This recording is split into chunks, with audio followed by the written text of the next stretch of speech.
The neighborhood kids called him Deaf Louie. He lost 80% of his hearing before age 3. Too poor to afford gym equipment, he poured cement into buckets, stuck a broomstick through them, and started lifting in his basement. 20 years later, he was the youngest Mr. Universe in history. 10 years after that, he became the green monster he'd fantasized about as a bullied child. And in between, he faced Arnold Schwarzenegger in the most brutal psychological warfare ever documented in bodybuilding. Lou Ferrigno's story sounds like comic book fiction, but every moment of it was documented. The weights he made from cement and broomsticks, the Guinness World Record he still holds, the car he actually lifted with his bare hands at 4 in the morning, the 3 assassins who nearly killed him alongside an Egyptian president, and the moment at age 69 when he heard the letter S for the first time in his life. But here's what nobody understood. What if his deafness wasn't the obstacle everyone thought it was? What if it was the secret to everything? Number 1. Bullied as Deaf Louie, made weights from cement and broomsticks. Louis Jude Ferrigno was born November 9, 1951, in Brooklyn, New York. Before age 3, severe ear infections destroyed 75 to 80% of his hearing in both ears. The damage was permanent. Bilateral sensorineural hearing loss. The condition wasn't even diagnosed until he was 3 years old. His family could only afford 1 hearing aid, which he didn't receive until age 4. He developed a severe speech impediment that made classmates assume he was intellectually disabled. They called him Deaf Louie. They called him Deaf Mute. He was bullied relentlessly. His own father rejected him. Matt Ferrigno was an NYPD police lieutenant who wanted the perfect son. Lou wasn't it. In interviews, Lou has stated that his father rejected me because I was not the perfect son. So he escaped into comic books. Specifically, he escaped into The Incredible Hulk, the story of a weak scientist who transforms into an unstoppable monster. Lou fantasized about being so strong, so invincible, that he could command the same power the Hulk does. At age 13, he decided to make it real, but his family was too poor to afford gym equipment. So Lou got creative. He took 2 buckets. He partially filled them with cement. He stuck a broomstick through the handles, and he started lifting. In his basement, alone, for hours every day. Nobody believed in him, but the cement-filled buckets were real. And 20 years later, the world would find out what they built. Number 2. Youngest Mr. Universe in history, at age 21.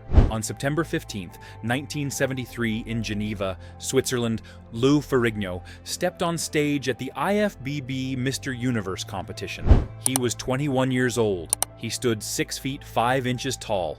He weighed 275 pounds of muscle. His chest measured 59 inches. His biceps measured 22.5 inches. His thighs measured 29 inches.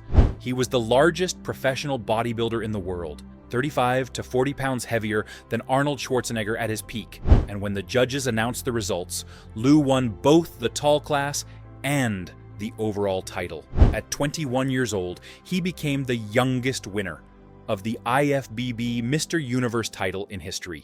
The Guinness Book of World Records certified it. That record still stands today. Nobody has broken it in over 50 years. 1 year later, in 1974 in Verona, Italy, Lou defended his title. He won Mr. Universe again, back to back. But here's what made it impossible. Lou couldn't hear the judges when they gave him instructions on stage. He couldn't hear the music during his posing routine. He had to count beats by watching the speakers vibrate. He had to read lips to understand what people were saying backstage. And he did all of this while competing against men who could hear perfectly. The deaf kid from Brooklyn, who made weights from cement buckets, had just become the youngest Mr. Universe in history. But his biggest test was still coming, and it had a name: Arnold Schwarzenegger. Number 3. Arnold's psychological warfare never beat him once. October 12, 1974. Madison Square Garden, Felt Forum, New York City. The Mr. Olympia competition. Lou Ferrigno versus Arnold Schwarzenegger. First time. Arnold weighed 237 pounds at what he called his biggest and best ever. Lou weighed approximately 260 pounds. But Lou had made a critical mistake. He over-dieted, trying to add muscle definition. He lost too much weight. He looked stringy. Arnold analyzed it perfectly. By the final pose-off, Lou was looking depressed, like a rookie who'd made a mistake. The result was Arnold first place, Lou second place. But that wasn't the crushing blow. The crushing blow came 1 year later, November 8th, 1975. Pretoria, South Africa, Mr. Olympia, the competition that was filmed for the documentary Pumping Iron. Arnold was going for his 6th Mr. Olympia title. Lou was determined to finally beat him. But Arnold had a different plan: psychological warfare. The morning before the competition, Arnold sat down for breakfast with Lou and Lou's parents, and he said this, "You know, it's amazing. Can you imagine the feeling I have? 6-time Mr. Olympia. 6 times. It's incredible." Then he looked at Lou and said that just 1 more month of training would have put Ferrigno in perfect shape. It was a subtle insult, disguised as encouragement. It destroyed Lou's confidence. In 2024, on the Two Bears One Cave podcast, Arnold admitted what he did. He said, "Lou has never really trusted me ever again since that moment." Arnold explained on the Tim Ferriss podcast that he had learned about people's psychology and about their weaknesses and their strengths. The result at the 1975 Mr. Olympia was Arnold first place, Serge Nubret second place, Lou Ferrigno third place. Here's the unbelievable truth. Lou Ferrigno never defeated Arnold Schwarzenegger in any competition. Not once. The man who became the Hulk never beat the man who became the Terminator. Number 4. Stole the Hulk role from Arnold because Arnold was too short. In early 1977, producer Kenneth Johnson was developing The Incredible Hulk for CBS. He needed someone to play the physical creature, the Green Monster. Arnold Schwarzenegger auditioned. He wanted the role, but Kenneth Johnson rejected him. The reason was documented in DVD commentary. Arnold wasn't tall enough. At 6 feet 2 inches, Arnold simply didn't have the imposing height required for a monster. Lou Ferrigno stood 6 feet 5 inches and weighed 285 pounds. He was the biggest professional bodybuilder in the world. When Lou got the phone call, he said no one could play the Hulk better than me. They painted him green. He went through different movements, pretending to be the Hulk. He was hired on the spot. Here's the cosmic irony. Lou chose the Hulk role over competing in the 1977 Mr. Olympia. He effectively ended his competitive bodybuilding career, but in doing so, he became the hero Arnold was too small to play. The man Arnold had psychologically destroyed in competition became the Hulk, because Arnold literally couldn't. Lou has said, "I guess I made the best decision." But there's more to this story. Before Lou was cast, the role belonged to someone else, Richard Kiel, the 7 foot 2 inch actor famous as Jaws in the James Bond films. Kiel was initially cast as the Hulk and began filming the pilot. But during production, Kenneth Johnson's son watched the dailies and made a crucial observation. Kiel's physique didn't look like the Hulk from the comic book. Kiel also had significant problems on set. He could only see properly out of one eye while wearing the green contact lenses. He found the green makeup extremely difficult to remove. Johnson replaced Kiel with Lou Ferrigno. A very brief shot of Richard Kiel as the Hulk was actually left in the pilot episode. Most fans never noticed. Lou Ferrigno was a last-minute replacement, and he almost missed his destiny entirely. Number 5. 3.5 hours in makeup prison, green toenails for 6 months. Every filming day for 5 years, Lou Ferrigno sat in a makeup chair for 3.5 to 4 hours. He described it as being a prisoner. The transformation used 5 stages edited together. Bill Bixby as normal, Bixby wearing green contact lenses, Bixby with green makeup and forehead prosthetic, Bixby with green hair dye and darker green makeup, and finally Lou Ferrigno in full makeup. The process was brutal.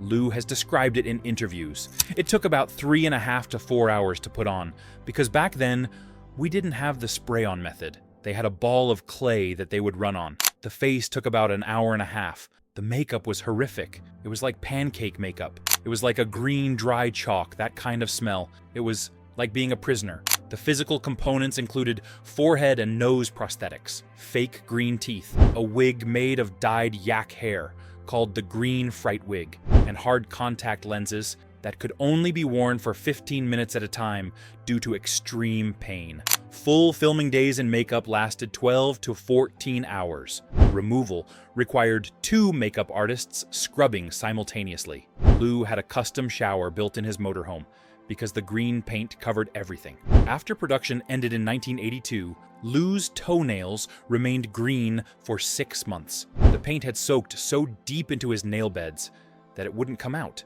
The man who wanted to be the Hulk as a bullied child discovered that actually becoming him was a form of physical torture, and he did it for 82 episodes anyway, because the boy called Deaf Louie had something to prove, and he was willing to suffer to prove it. Number 6, the car Lou actually lifted at 4 in the morning.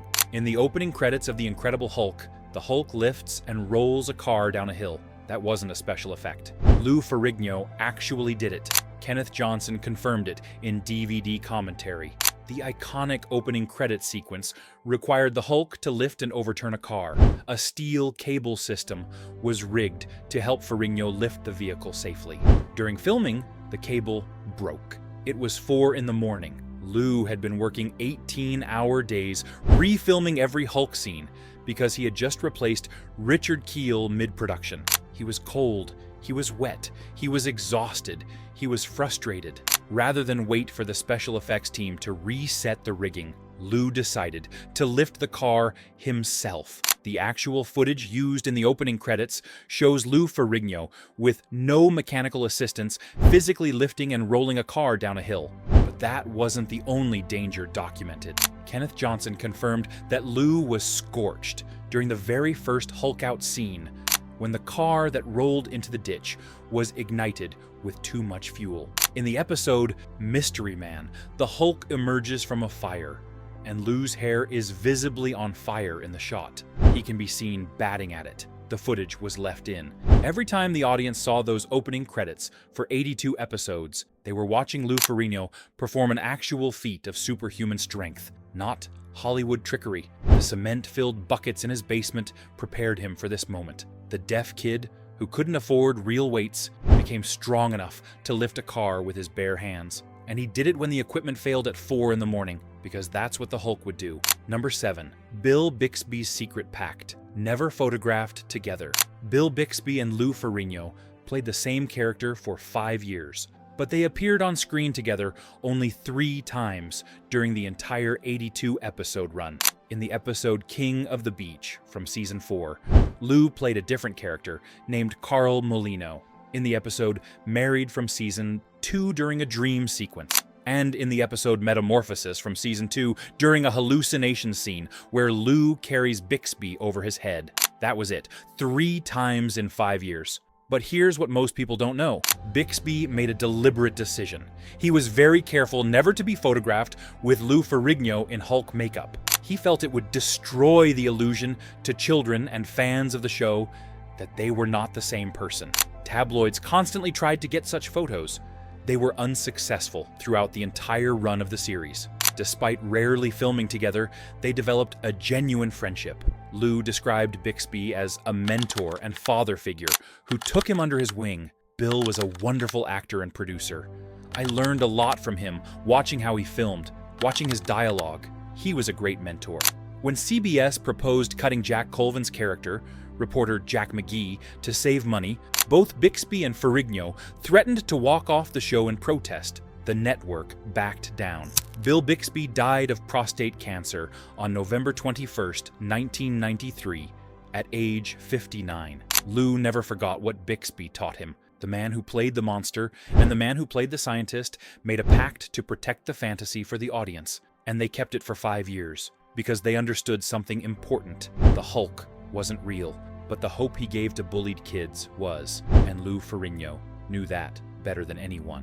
Number 8. 82 episodes, 5 seasons, Fridays at 8. The Incredible Hulk premiered on CBS on March 10th, 1978. It ran for 5 seasons, 82 episodes, plus 3 television movies in the late 1980s and early 1990s. The show aired on Friday nights at 8 p.m. For an entire generation, Friday night meant watching David Banner search for a cure, while the Hulk protected the innocent. The show was a massive hit. During its peak in season 2 and 3, it regularly attracted over 20 million viewers per episode. It was one of the top-rated shows on CBS. The series was broadcast in over 100 countries worldwide. Lou Ferrigno became an international icon. Children who couldn't speak English recognized him on sight. But there's something most fans never knew. The Hulk's voice in the TV series wasn't Lou's. The growls and roars were provided by Ted Cassidy, who played Lurch in The Addams Family for seasons 1 and 2. After Cassidy's death in 1979, Charles Napier took over for the remainder. Lou played the Hulk physically, but never vocally during the original series. It wasn't until 2008 that Lou finally got to voice the Hulk in the Marvel Cinematic Universe film, The Incredible Hulk. He also voiced the Hulk in The Avengers in 2012. After 30 years, Lou finally became both the body and the voice of his childhood hero. The show was canceled in 1982 after 5 seasons, not because of ratings. CBS wanted to move in a different direction, but the Hulk never really went away. The reruns played for decades, and an entire generation grew up watching a deaf kid from Brooklyn prove that anyone can be a hero, even if you can't hear them cheering. Number 9, nearly assassinated alongside Egyptian President Anwar Sadat. In October 1981, Lou Ferrigno was in Egypt as a celebrity guest. He was scheduled as one of President Anwar Sadat's personal guests at a public event. Lou would be seated directly beside the Egyptian leader. Sadat canceled his appearance at that event at the last minute. On October 6, 1981, Muslim fundamentalists assassinated Sadat during the annual military parade in Cairo. Gunfire and grenades. Sadat and 12 others were killed. It was later revealed that Sadat's assassins had originally planned to kill him at the event, where Ferrigno would have been seated next to him. The parade attack was their backup plan. Lou Ferrigno has stated he believes he would have been killed alongside Sadat if Sadat hadn't canceled his appearance at the original event. The Incredible Hulk, the character who could survive anything, almost died in real life beside a world leader. The deaf kid from Brooklyn, who became the strongest man on television, came within days of being murdered by terrorists. But fate intervened. The same fate that put cement-filled buckets in his hands at age 13. The same fate that made Arnold too short to play the Hulk. The same fate that broke a cable at 4 in the morning so Lou could prove his strength was real. Lou Ferrigno survived, and he went back to Hollywood. And he kept being the Hulk because the Hulk doesn't die.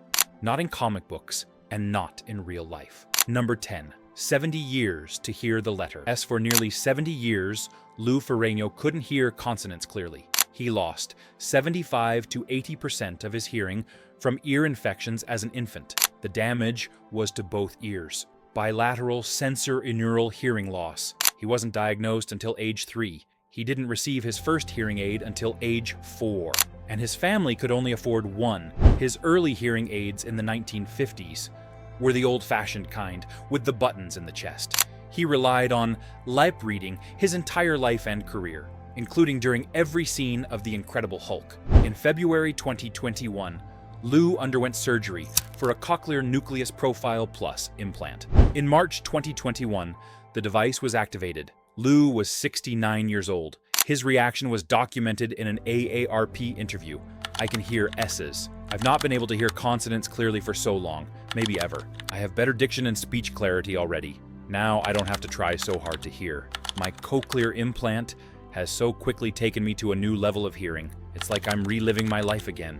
He was surprised to hear his wife whisper from 50 feet away, something he had never experienced. For 25 years, Lou was a spokesperson for the Better Hearing Institute. He visited schools for deaf and hard of hearing children, telling them they see what I've done, where I came from. That deaf people, hard of hearing, can be good or better than most people, because myself, I had to work harder than the average person to succeed. Lou's philosophy, documented in speeches, was this: if I hadn't lost some of my hearing, I wouldn't be where I am now. It forced me to maximize my own potential. The only limits are the ones you create in your mind. Anything is possible.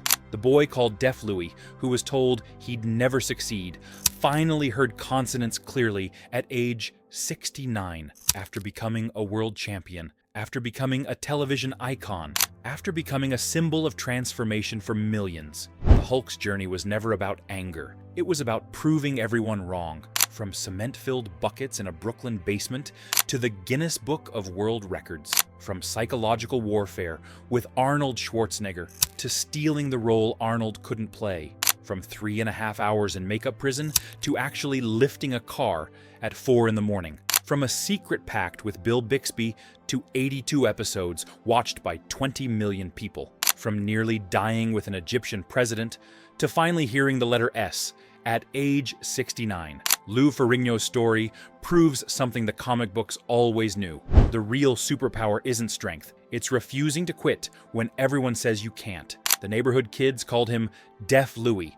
The world called him the Incredible Hulk. But Lou Ferrigno called himself something else. A man who turned his greatest weakness into his greatest strength. And that's more incredible than any comic book ever written. If Lou Ferrigno's journey from bullied deaf kid to world champion to television icon inspired you, you're going to want to see next week's video.